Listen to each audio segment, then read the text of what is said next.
At Manhattan's most luxurious restaurant, a couple treated an elderly waitress so badly that she ran into the kitchen in tears.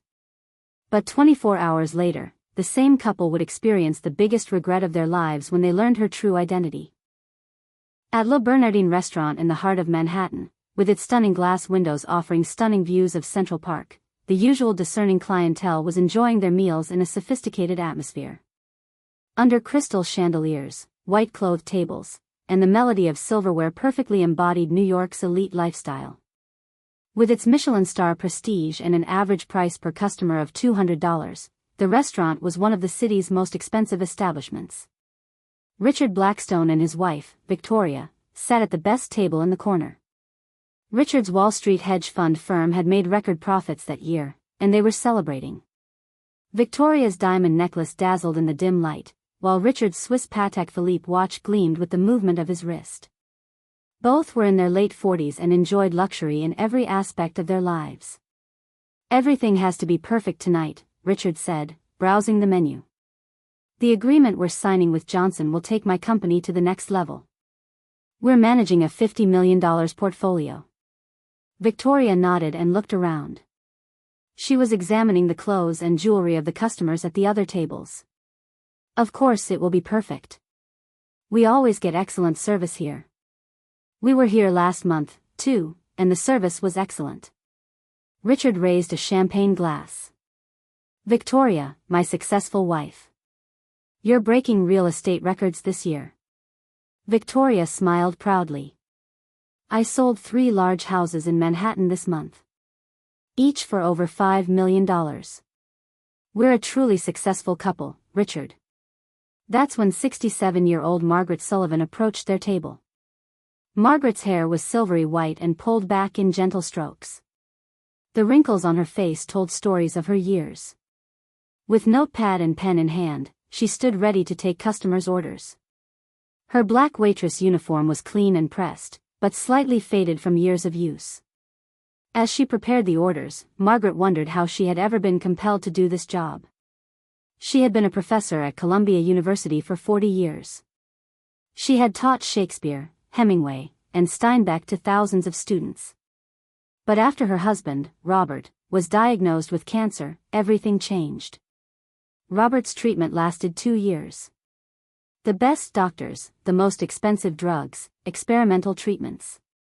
Margaret had sold their house and depleted their savings. Insurance wouldn't cover everything. In Robert's final moments, she told him, "Margaret, you are a strong woman. You will achieve anything." Now 67, she worked as a waitress to pay her $3,000 a month medical bill. "Good evening," Margaret said with a polite smile. "How may I serve you this evening?" Richard didn't even look up, he was staring at his phone. "Water, quickly.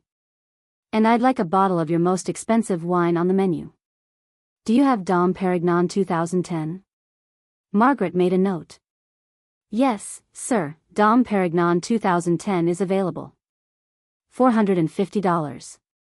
Are you ready to order dinner, or would you like to think about it a bit more?" Victoria regarded Margaret coldly. She noted Margaret's age and fine lines. "We're not in the mood to think about how much we're going to spend here.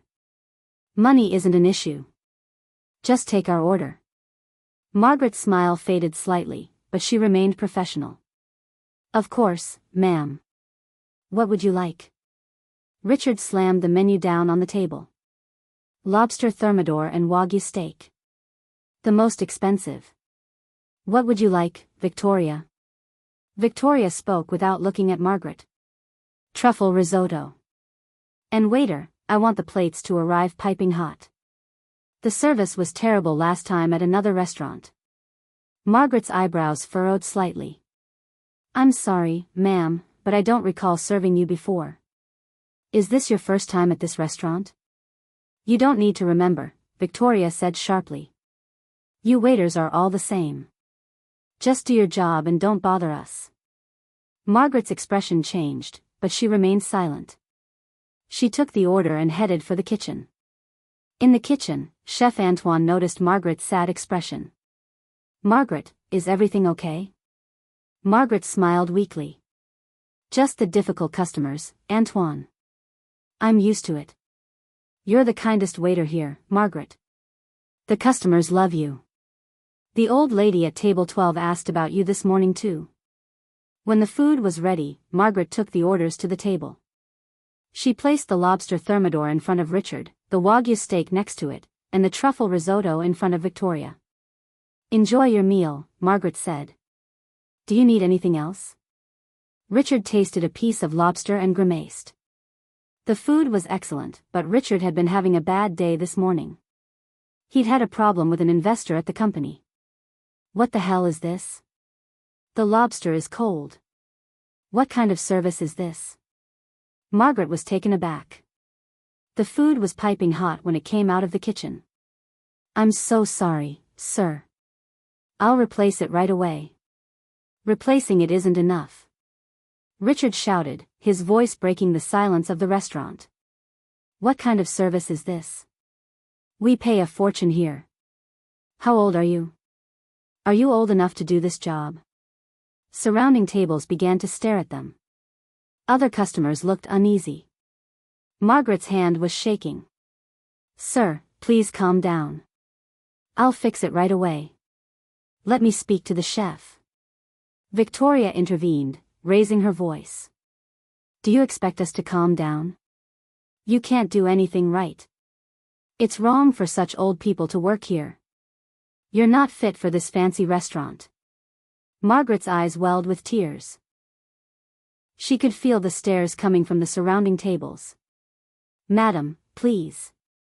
Please what? Victoria continued, her voice now harsh. What are you doing here at your age? Shouldn't you be retired? But of course, you haven't saved for retirement, have you? You're working here now because you haven't made good life decisions. Richard agreed, pointing a finger at Margaret. Victoria's right.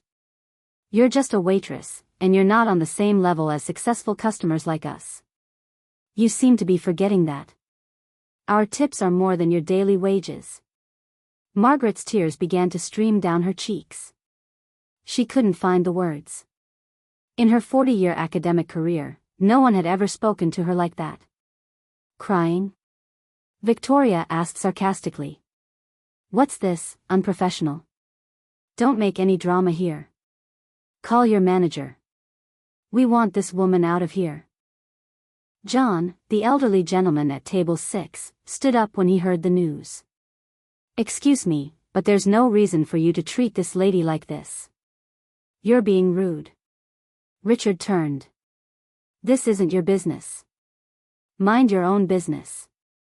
At that moment, the restaurant manager, James, rushed to the table. What's wrong with her, sir? Richard pointed a finger at Margaret. This woman provides unacceptable service. The food arrived cold, she's unprofessional. And now she's crying. What kind of employee is this? People like that shouldn't be working in a restaurant of this caliber. Seeing Margaret's predicament, James, the manager, tried to calm her down. He loved Margaret very much, she was a hard-working and honest woman. Margaret, go to the kitchen and pull yourself together. I'll handle it. Margaret bowed her head and headed for the kitchen in tears. She heard Richard's voice behind her. People like that working here ruined this restaurant's reputation.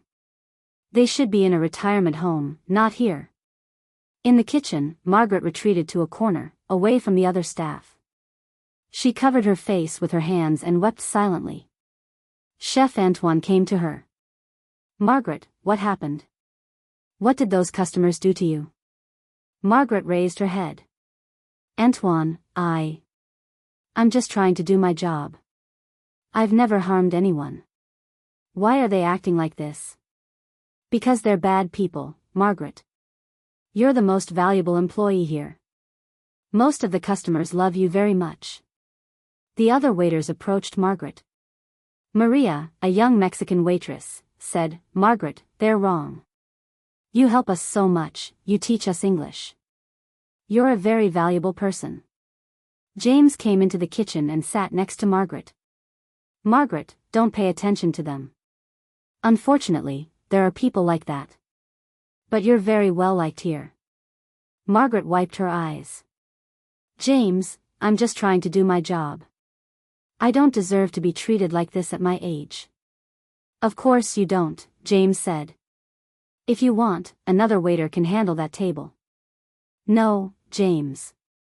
I'm strong. I have to keep going.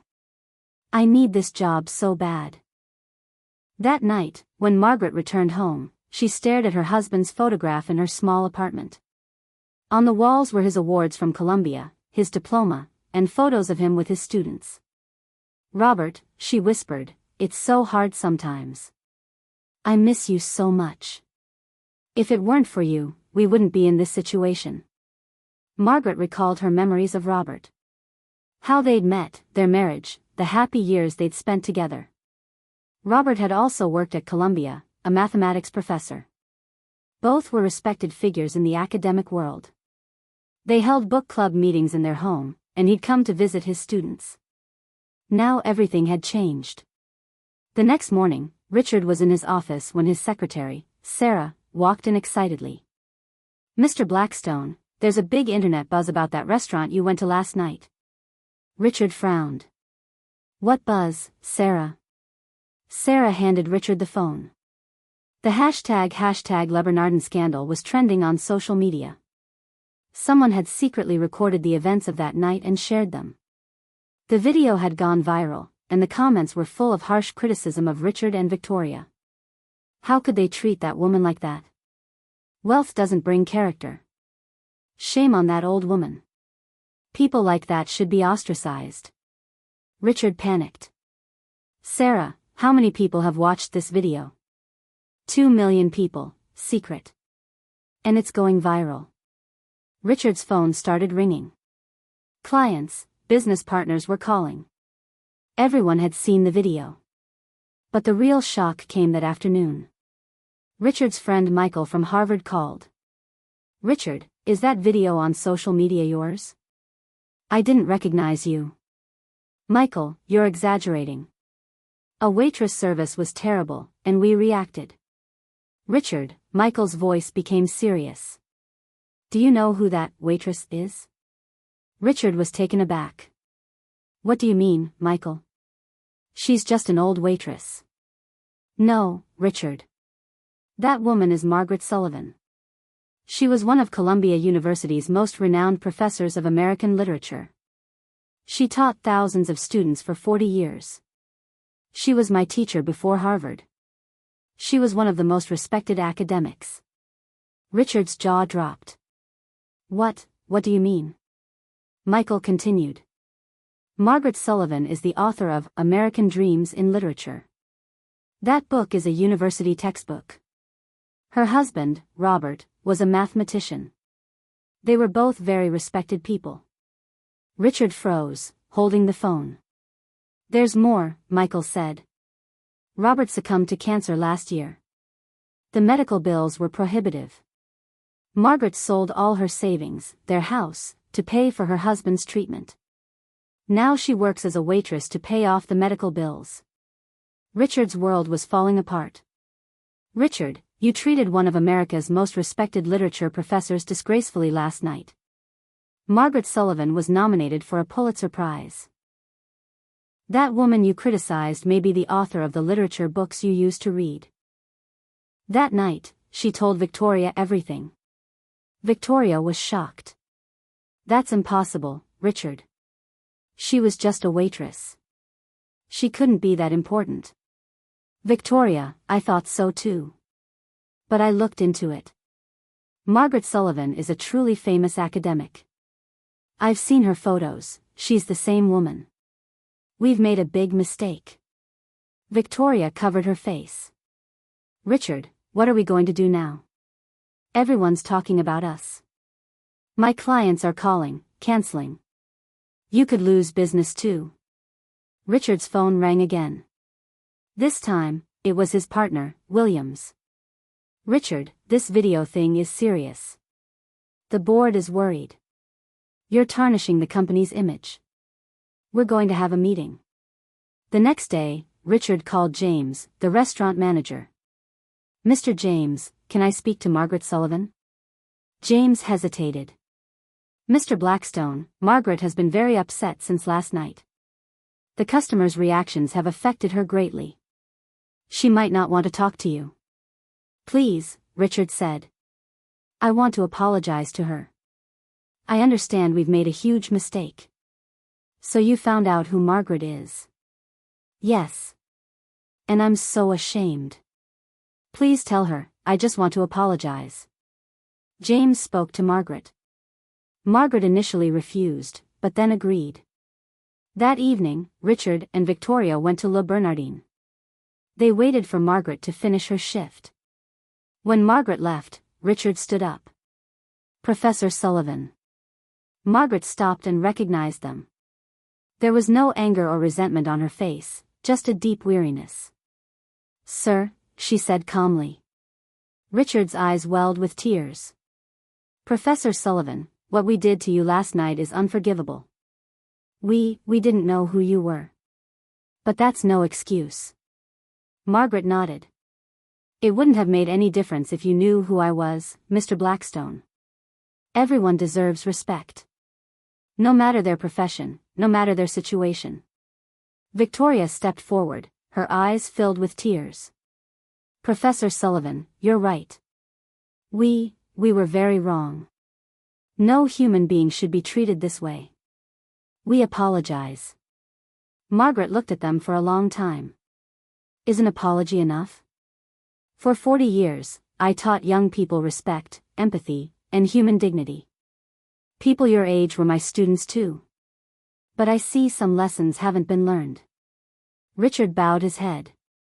You're right. We were very wrong. You, as educators, have dedicated your lives to serving society.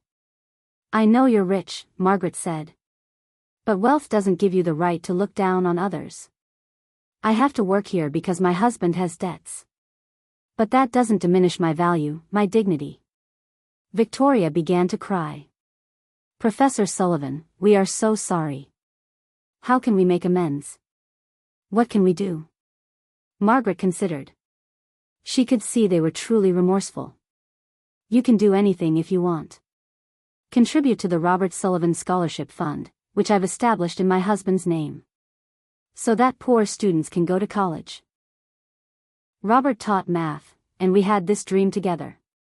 Richard readily agreed. As much as you want. No, Margaret said. This isn't about money. You learn a real lesson from this. And teach it to others.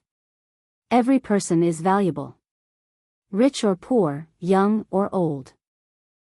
That night, as Richard and Victoria returned home, both had changed dramatically. For the first time in their lives, they had experienced true shame. A week later, Richard gathered all the employees at his company. Friends, today I want to share an important story with you. Richard recounted his experiences that night. His employees were shocked. This incident has shown me that our success and wealth shouldn't make us arrogant. We must respect every person. We will continue to uphold these values at the company from now on. Victoria gave a similar speech at the real estate office. She began social work and volunteered at nursing homes. Margaret's scholarship fund grew thanks to Richard and Victoria's contributions. Dozens of underprivileged students were able to receive university educations. 6 months later, Richard and Victoria returned to Le Bernardin. Margaret no longer worked there, but she had come to see them. Welcome, Margaret said with a warm smile. Margaret, Richard said, thanks to you, we have changed. You have given our lives meaning. Thank you. Margaret nodded. Everyone can change. The important thing is to learn from it and apologize. You did that. That night, as the three of them shared dinner, Margaret recounted her years at Columbia and her memories of her students. My greatest pride, Margaret said, is my students' success. They're now doctors, engineers, teachers, prosecutors. Some have even started their own companies. Victoria asked curiously, and now? Will you be going back to teaching? Margaret smiled. My debts are paid off now. But I've made some wonderful friends here, too. It's so instructive to get to know people and hear their different life stories.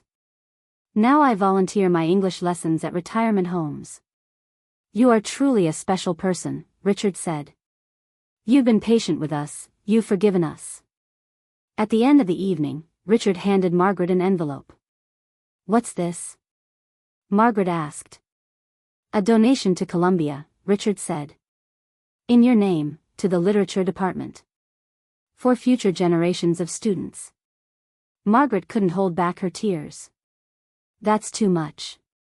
No, Victoria said. You taught us life's most valuable lesson. After that night, Richard and Victoria began visiting Margaret regularly. Margaret became a true friend. A year later, Margaret returned as a visiting scholar at Columbia. Richard and Victoria also began devoting more time to philanthropic work. Richard's experiences that night had completely changed his philosophy of life. He began treating his employees at his company with more respect, participating in community service projects, and pausing to think before judging others. Victoria shared the story of that night on social media. One night, we made a huge mistake. But we learned that true value lies not in appearance or wealth, but in a person's character and past. Every person has a story. This post was read and liked by millions. Thousands of people shared similar experiences. Margaret was happy to see the transformation in Richard and Victoria. Because as an educator, she knew that the greatest success comes when people learn, change, and then spread that change to others. By the end of the story, all three people had learned a great deal from each other. Margaret had shown how damaging arrogance can be, but also the power of forgiveness. Richard and Victoria had learned the meaning of true respect, empathy, and humility. And so, this painful story, which began in a posh Manhattan restaurant, transformed into a beautiful story of respect and friendship that changed the lives of three people forever.